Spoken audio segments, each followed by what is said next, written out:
Bonjour à tous, bienvenue sur le plateau de Juste à temps, une émission préparée par les étudiants de l'Arfis. Et ce matin, nous allons parler son. Nous allons voir comment certains professionnels du secteur mettent leur talent et leur passion au service du cinéma et des métiers de l'audiovisuel. Alors pour parler son, nous aurons différents invités pendant toute l'émission. Ils sont actuellement en loge. Alors en première partie, nous allons accueillir un ingénieur du son. Il s'agit de Thomas Besson. Puis nous aurons un petit jeune ici à l'Arfis puisqu'il est en première année. Il s'agit de Léo Castelli, mais il est déjà compositeur et il est vraiment passionné par ces métiers. Nous parlerons donc de leur expérience. En deuxième partie, nous aurons d'abord Dani Benedito qui est comédienne et on aura Caroline Heller qui est directrice artistique et comédienne également. Elles viendront nous parler de leur métier, vous verrez, c'est passionnant. Et puis comme sur ces 2 derniers jours, vous pouvez nous suivre via le Facebook et en live via le Facebook et YouTube, et vous pouvez surtout nous poser vos questions. Surtout n'hésitez pas puisque l'une d'entre elles sera retenue et posée à nos 2 invités qui seront là encore avec nous en fin d'émission. On commence tout de suite et on accueille Thomas Besson. Bonsoir. Bonjour Thomas. Bonjour, merci. Bonjour. Merci, c'est sympa d'avoir accepté notre invitation. Alors vous êtes ingénieur du son et on va parler d'un projet en particulier sur lequel vous avez été mixeur. Il s'agit d'un jeu d'action et d'aventure français intitulé Beyond Good and Evil 2. On regarde un extrait et on en parle juste après.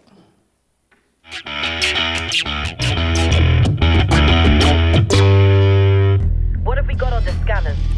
Jack shit. Nada. Hey, wait. I see something. 3 o'clock starboard. It's massive. Get back here, Shani. Hold off!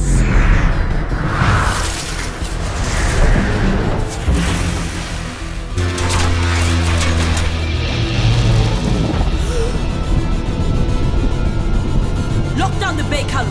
Give it auxiliary engines. Deploy shields and bring our boat now!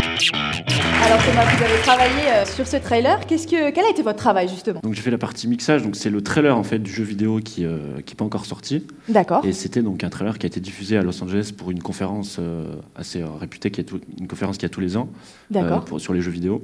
Et donc ça consistait à mixer en fait tous les sons qui avaient été faits en post-production avant, donc dans toute la partie sound design, bruitage, les voix, pour arriver à créer en fait une bande son globale. D'accord. Et en multicanal puisque c'est diffusé en fait en 5.1. D'accord, et on sent qu'effectivement ça fait le son, ça fait toute la magie, toute la différence sur ce genre de projet. Bah, surtout sur des films, des trailers un peu type blockbuster comme ça, il y a beaucoup d'effets à faire avec les explosions, les vaisseaux, quand il y a un vaisseau spatial ou tous les effets de réverbération. Enfin, faut créer en fait, tout est recréé vu que c'est de l'animation, donc il y avait pas mal de travail. D'accord. Absolument. Alors vous avez aussi travaillé sur des versions françaises de grosses séries Netflix. Est-ce que vous pouvez nous raconter un petit peu comment ça se passe comme ça sur des grosses productions? Bah après, donc, sur les grosses productions, il y a une grosse pression quand même de temps parce que pour Netflix, en fait, il y a des deadlines qui sont très serrés. Et donc, déjà, c'est intéressant, mais il y a de l'adrénaline parce que faut arriver à respecter des temps. Ouais. Les clients sont américains, donc ils vérifient tout. Ils veulent que ça soit exactement comme sur la version originale, en fait. Et nous, donc là, au mixage, en fait, au niveau du son, on essaie vraiment de coller vraiment à ce qui a été fait dans la VO. D'accord. Que ce soit sur l'enregistrement avec les comédiens, qu'on verra après avec les comédiens qui vont venir sur le plateau, ou dans la partie mixage où il faut arriver à recréer en fait le son tel qu'il aurait été en fait s'il avait été pris sur le tournage. Alors je sais que c'est une question qui peut demander une réponse très longue sur la question que je vais vous poser. Qu'est-ce qui différencie un bon mixage son d'un mauvais mixage son? On peut y passer des heures, on n'a pas des heures malheureusement. Ouais. Mais... Mais déjà pour répondre à cette question, il faudrait déjà parler de toutes les étapes qui sont faites avant, par tous les métiers en fait du son qu'on parle des fois pas assez, mais ça commence pour avoir un bon mixage son, il faut déjà avoir des bonnes prises de son, donc il faut que les gens aient pu bien travailler sur le tournage, les ingénieurs du son, et qu'on ait pu leur laisser la possibilité de le faire. Et après, il y a la partie créatrice, toute la partie créatrice du son, donc les sound designers, les monteurs son, les bruiteurs. Et si tous ces gens-là ont pu travailler dans des bonnes conditions et on va dire dans le même sens, parce qu'après il faut que tout le monde travaille dans la même direction. Nous après au mixage, on va essayer de sublimer en fait tous ces sons et arriver à aller toujours dans la même direction et respecter en fait la narration. Moi je dirais qu'un bon mixage son, c'est juste ça, c'est un mixage où les images vont bien avec le son en fait. D'accord, très bien, merci infiniment. Vous restez avec nous et on va accueillir notre deuxième invité, il s'agit de Léo Castelli.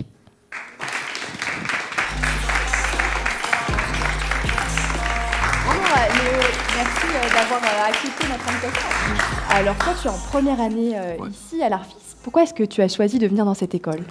Et bah à la base, en gros, j'étais passionné de mixage pour la musique.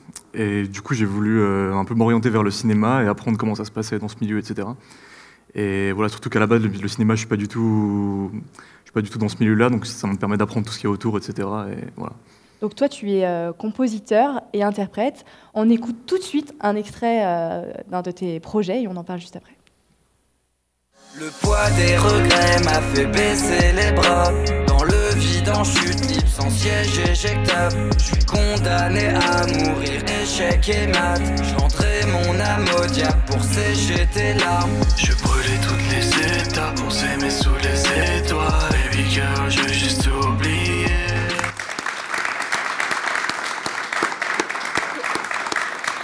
Quel est le processus de création de tes chansons? Comment tu t'y prends? Tu fais tout seul?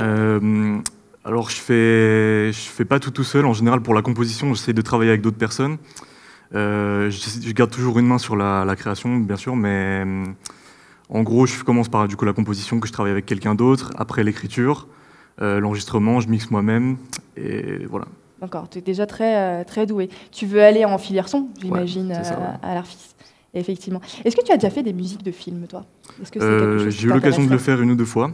Ouais, c'est un truc qui m'intéresse parce que travailler avec un cahier des charges, etc., c'est une expérience assez intéressante et du coup, ouais, j'aimerais bien le faire. D'accord. Toi, Thomas, quand tu as un petit jeune à côté comme ça, passionné de son, qui touche déjà à beaucoup de choses, il est dans la bonne voie? Oui, Pour faire ce métier, il faut être un touche-à-tout, il faut... C'est cool qu'il fasse déjà de la création, parce que c'est vrai que souvent on réduit souvent le travail d'ingénieur du son à technicien, Ouais. on oublie le côté artistique et c'est important d'avoir de la place à la créativité et c'est bien d'avoir des projets comme ça, comme il fait, parce que ça commence bien pour pouvoir s'émanciper, puis sortir un peu, puis avoir des idées, et puis... Donc oui, c'est le conseil que je dirais, c'est de continuer à créer et naturellement aussi à toucher à tout parce qu'il faut apprendre aussi par soi-même, c'est un métier où il faut se débrouiller, donc c'est bien de faire un peu tout comme ça. C'est ça, les qualités d'un bon ingénieur du son, c'est d'être à l'écoute, pour le beau jeu de mots. Ouais. Et il fallait le faire. Ouais, Et, ouais, c'est vrai qu'il fallait oser. et essayer, être touche-à-tout. Et... Oui, et puis ouais, faut se débrouiller, puis il faut vraiment faut essayer de s'ouvrir aussi aux autres parce que souvent c'est des métiers aussi où il faut connaître, enfin il faut essayer de rencontrer le plus de gens, donc ça commence aussi par le relationnel, donc c'est important d'avoir des projets comme ça musicaux. On peut, Tu es sur un projet actuellement? Tu as écrit des chansons? Oui, tu je fais continue quoi en ce toujours. moment? Ouais, bah, là, j'ai plusieurs chansons en préparation, ça arrive quoi. D'accord. Et c'est quoi ton style? C'est quoi ta patte à toi? Comment on peut reconnaître ce que tu fais? Je dirais que c'est un... Bah, j'essaie de tendre vers la pop en fait dans mon style. Genre à la base c'était du rap mais ça s'est vraiment transformé, on voit bien il n'y a que du chant, etc. Et du coup j'essaie de faire un truc très pop en fait. D'accord. Merci beaucoup Léo d'être venu sur ce plateau. Et bonne continuation dans tes projets. Alors on va regarder un petit sujet que nous ont préparé les étudiants de l'Arfis. Alors je sais que vous avez travaillé pour Miroslav Pilon. Alors Miroslav Pilon, c'est un studio de post-production lyonnais et ils sont justement allés visiter ces studios et on regarde tout de suite.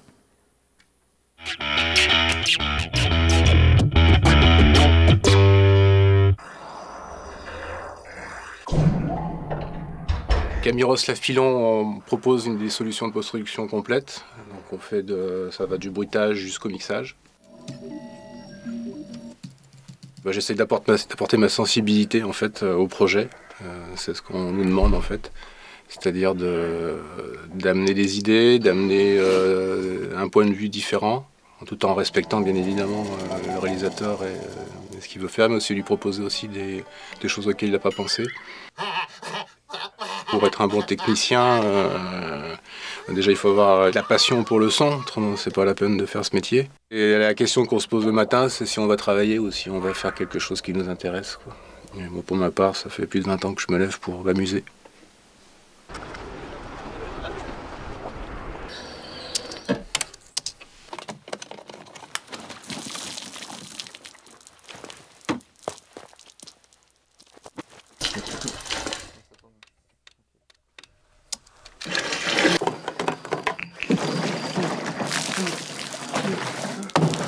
Ce qui va différencier ce qu'on va faire ici, c'est qu'ici on est vraiment dans un lieu qui est dédié au cinéma. On le voit par la taille, on le voit par les équipements. Le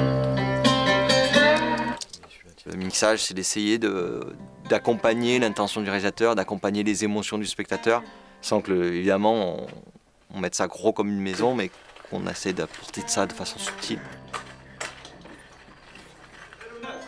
Pour le besoin d'un film, on va parfois aller enregistrer spécifiquement des sons qui vont servir à nourrir une banque qui sera spécifique au film. De même que le preneur de son du tournage enregistre aussi des sons qui vont servir à nourrir le travail du monteur son qui s'occupe donc de monter tous ces sons. Mais il y a aussi le travail du bruiteur. C'est quelqu'un qui va travailler en performance à l'image. Il va prendre les accessoires qu'il a à sa disposition et il va produire des sons en direct à l'image.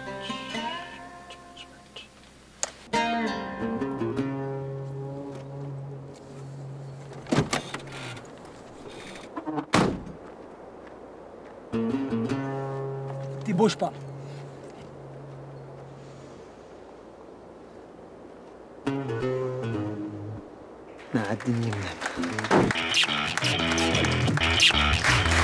Alors, j'avais 2 garçons à côté de moi, maintenant j'ai une fille et un garçon, puisque Dani Benedito est venue se joindre à nous. Alors, tu es comédienne de théâtre, de cinéma, et tu as également travaillé souvent avec le studio dont on vient voir le reportage. Donc, tu fais particulièrement du doublage, de la voix off, plein d'autres choses. Mais est-ce que tu peux nous donner un petit peu la différence déjà entre ce que c'est que le doublage et la voix off? Doublage et voix off. Doublage, vous êtes... bon, ça se passe toujours dans un studio, hein, ça c'est sûr. Doublage dans un studio qu'on appelle ouvert, c'est-à-dire qu'il n'y a pas de vitre qui sépare, il n'y a pas de cabine qui sépare l'ingé son du comédien ou de la comédienne. Voilà, on a une barre pour se tenir et le film démarre et on joue, on interprète un personnage, on prend sa place en fait. Voilà. La partie technique, on le dira peut-être plus tard, je vous expliquerai peut-être plus tard. La voix off, on est dans une cabine fermée. Et là, on a des feuilles et on parle sur des feuilles et on dit du texte. On n'interprète pas toujours. Alors que le doublage, effectivement, le texte est diffusé par une bande rythmo et on interprète en direct, en fait. D'accord. Mais en plus, ce qui est sympa, c'est qu'on aura l'occasion de voir ça tout à l'heure, un petit peu plus tard dans l'émission, vous verrez. Vous avez eu l'occasion, du coup, de doubler des dessins animés et des comédiens aussi, des vrais comédiens. Est-ce qu'il y a une grosse différence? J'imagine que oui, ou ça reste quand même la même chose. Le travail est plus méticuleux quand on double des humains, en fait. Voilà. On a plus de liberté avec le dessin animé. C'est un côté plus ludique. Même si le travail est très rigoureux, malgré tout, mais on a quand même une liberté plus importante. Alors que doubler de l'humain, oui, c'est au niveau des émotions et tout, le travail est beaucoup plus rigoureux. D'accord. Qu'est-ce qui vous plaît à tous les deux dans vos métiers? Alors, je sais que c'est pareil, on peut en faire des tonnes, mais qu'est-ce qui vous, Thomas c'est justement la créativité, c'est sans fin en fait.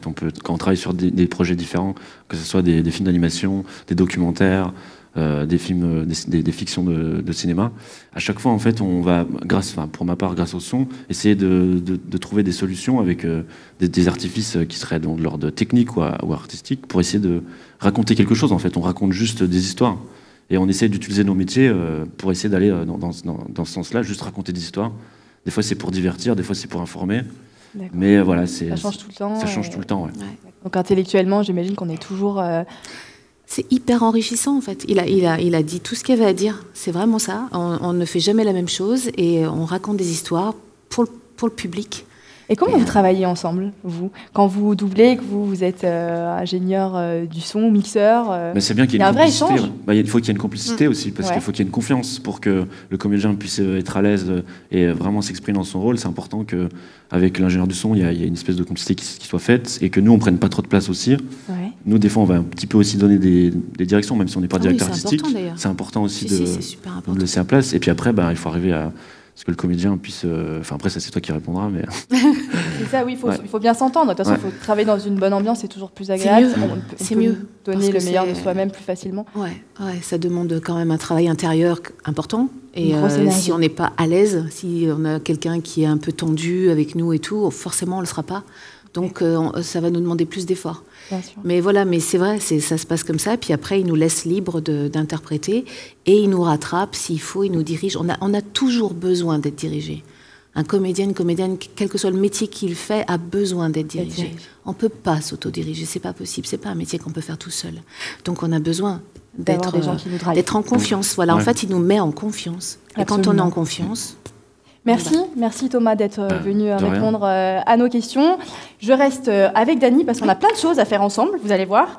Alors avant de justement faire un petit doublage en direct, je crois qu'aussi je vais devoir m'y mettre, essayer, ça va être sympa.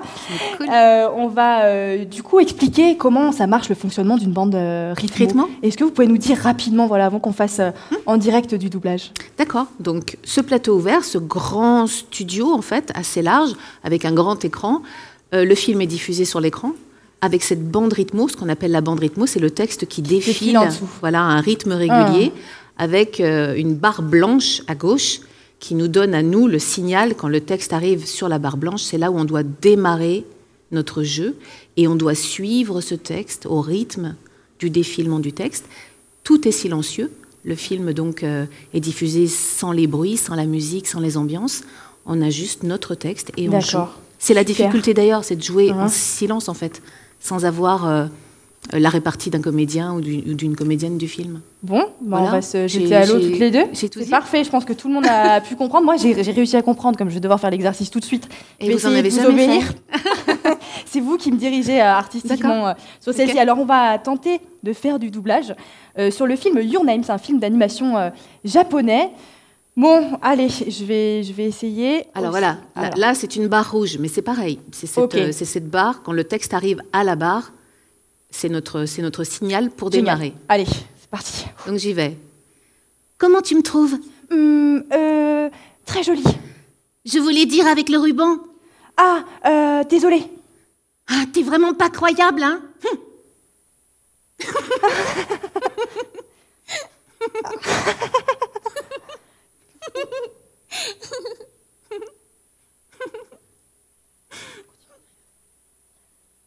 Mitsuha, il nous reste encore une chose à faire. La voilà. Bravo.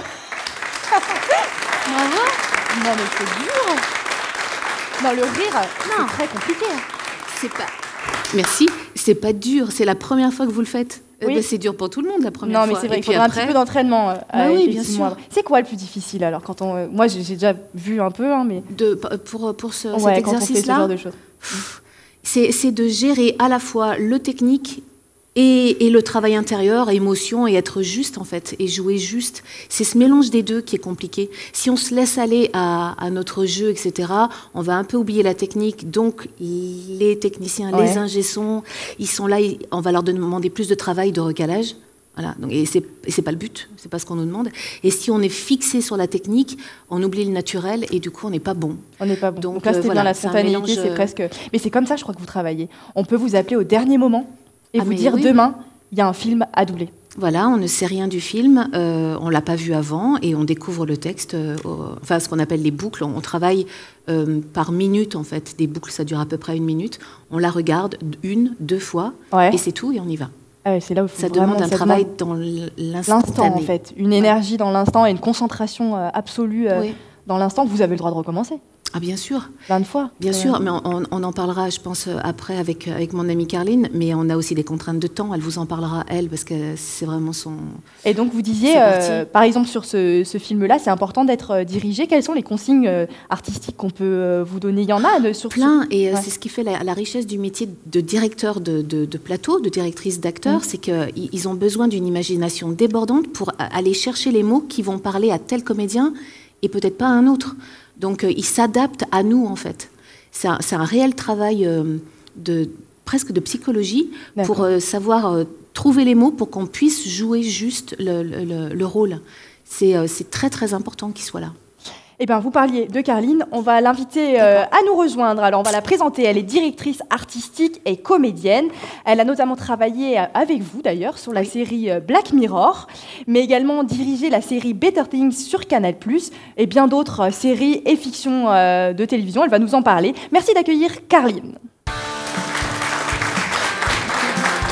Merci. Bienvenue, merci infiniment. On est ravis de vous avoir sur ce plateau. Merci d'avoir accepté notre invitation. Alors, vous êtes directrice artistique. Oui. Mais dites-nous tout, parce que je pense que ça ne parle pas forcément à beaucoup de gens ici. Racontez-nous un peu votre métier. Alors, je suis d'abord comédienne. Avant tout. De base. Et puis après, j'ai effectivement dévié sur la direction artistique. En fait, ça consiste à donc choisir déjà quel comédien va doubler les comédiens à l'image. Oui. Donc déjà, il y a toute une vision du film en VO. C'est la première étape. D'accord. Ensuite, on choisit, donc le directeur artistique choisit quel comédien français va interpréter les comédiens à l'image. Vous ? Oui. C'est ça. Ouais.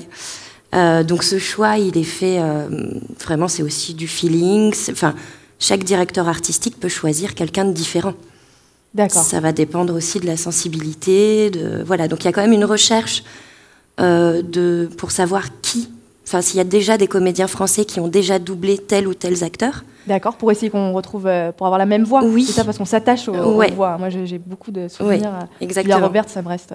Si on me change la voix, c'est plus Julia Roberts. Oui. Non. Bruce Willis. C'est ça, Tom Cruise, on a l'habitude. Mais il n'y a pas que. Il y a aussi des moins connus qui sont aussi doublés depuis un moment par des gens. Donc, moi, j'essaye vraiment de respecter ça pour voilà, retrouver les mêmes voix. Après, c'est pas une obligation. D'accord. C'est pas obligé. On peut prendre quelqu'un d'autre. Oui. Ouais. Oui. C'est vous qui décidez ça oui. Alors, le client peut Ah. imposer. Donc, le client, ça va être Canal+, Netflix peut imposer en disant je veux telle personne. S'il n'impose pas, on a le choix. On peut prendre la personne qui le double, ou si, par exemple, sur un film précis, on trouve que l'acteur il joue d'une façon vraiment différente et qu'on pense à quelqu'un d'autre en disant mais il serait chouette celui-là. Cette personne, elle serait vraiment super. On peut le faire. Après, le client peut aussi dire non. Voilà, mais on peut discuter en fait. On peut discuter. C'est pas les choses sont pas arrêtées. C'est pas complètement fermé. Ouais. C'est j'imagine, une fois qu'on a un carnet d'adresses, qu'on a des connaissances, on privilégie aussi ceux qu'on connaît, avec qui on a déjà travaillé, parce qu'on a un feeling. C'est important, on parlait du feeling justement dans vos métiers. J'imagine que souvent, vous avez en tête des gens avec qui vous avez déjà travaillé. C'est quoi les qualités justement du coup de quelqu'un qui fait du doublage, d'un comédien qui fait du doublage? On ne dit pas un comédien doubleur, hein, je crois qu'il ne faut pas faire cette erreur. Un comédien tout court. Comédien tout court. Et il fait du doublage et plein d'autres choses. Il y a des qualités vraiment qui ressortent et qui... Le jeu, déjà. Il faut que ce soit un bon comédien, qu'il interprète les choses bien. La voix aussi est importante. Il y a des voix qui vont être plus touchantes que d'autres. Donc ça, des fois, on ne peut pas lutter. Il y a vraiment, et on ne peut pas tout faire. Il y a des rôles sur lesquels on est très bien, et d'autres, on ne peut pas tout faire. On fait aussi avec notre outil, notre voix. Moi, je me suis trouvée effectivement très très bien là. Le film japonais, c'est parfait. Il y a aussi une question de temps. Oui. Il faut qu'il soit efficace. C'est ça, mettre au mot de métier là. Parce qu'il peut être bon, mais si c'est trop long, ça ne va pas aller non plus. Donc en fait, il faut trouver le bon ratio avec l'efficacité, le temps. On n'a pas le temps de voir beaucoup de fois la VO.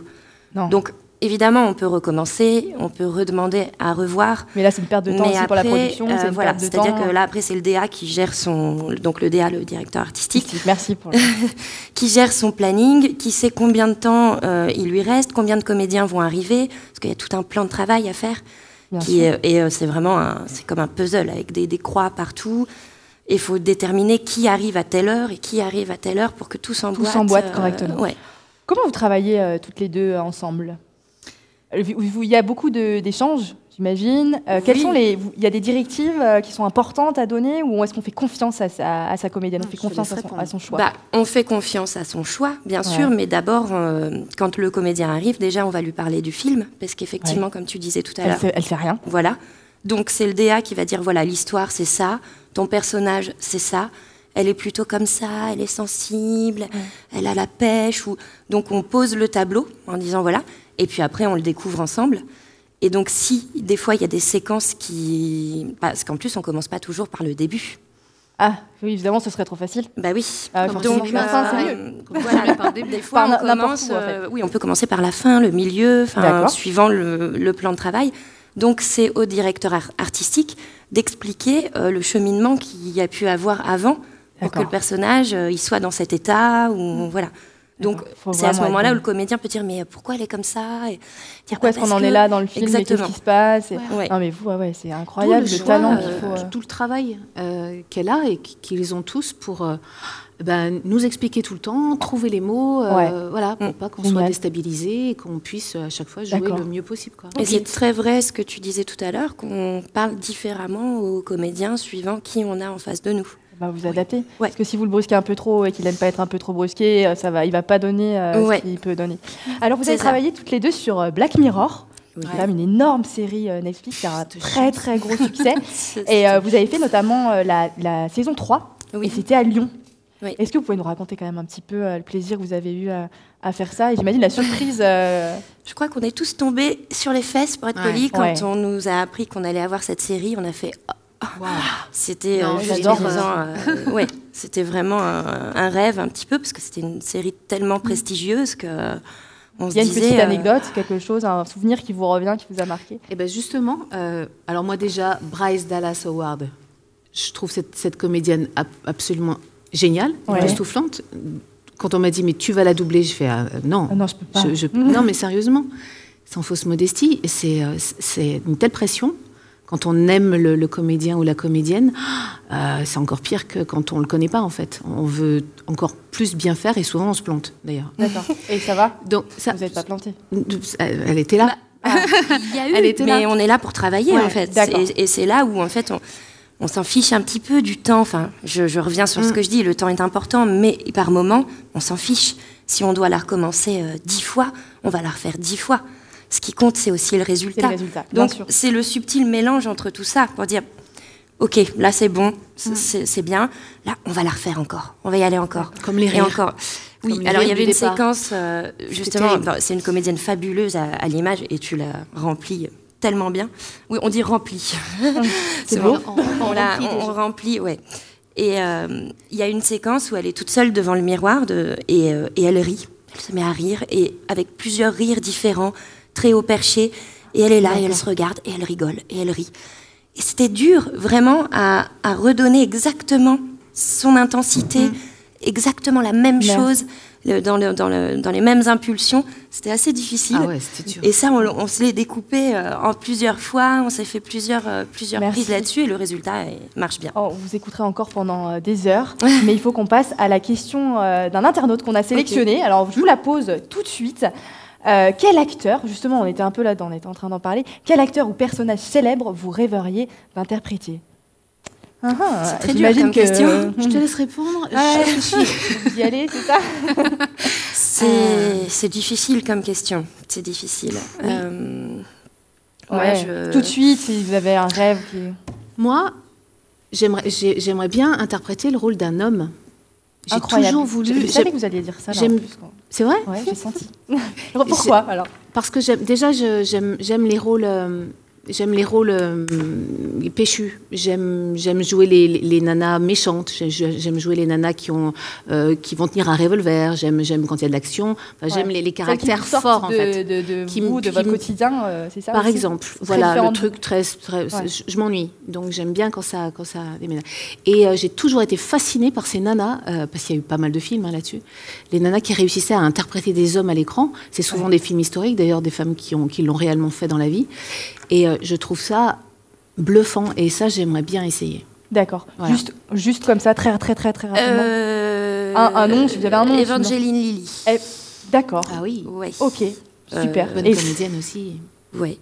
Moi, des trucs un peu plus... J'ai une voix de gamine. Je fais des enfants, des petits garçons, des petites filles. Donc, tu voudrais quelque chose un truc plus... D'accord. Merci infiniment. C'était vraiment très agréable de discuter avec vous. Avant de clore cette émission, nous allons souhaiter un joyeux anniversaire. Et oui, nous avons une jeune fille ici sur le plateau, cadreuse, qui a juste 20 ans aujourd'hui. Elle s'appelle Laura Salavin. Joyeux anniversaire, Laura, 20 ans. Merci à tous d'avoir suivi cette émission. Merci aux techniciens, merci aux étudiants surtout de l'Artis, merci à nos invités. On se retrouve cet après-midi pour une émission très spéciale sur les 30 ans de l'Artis. À tout à l'heure.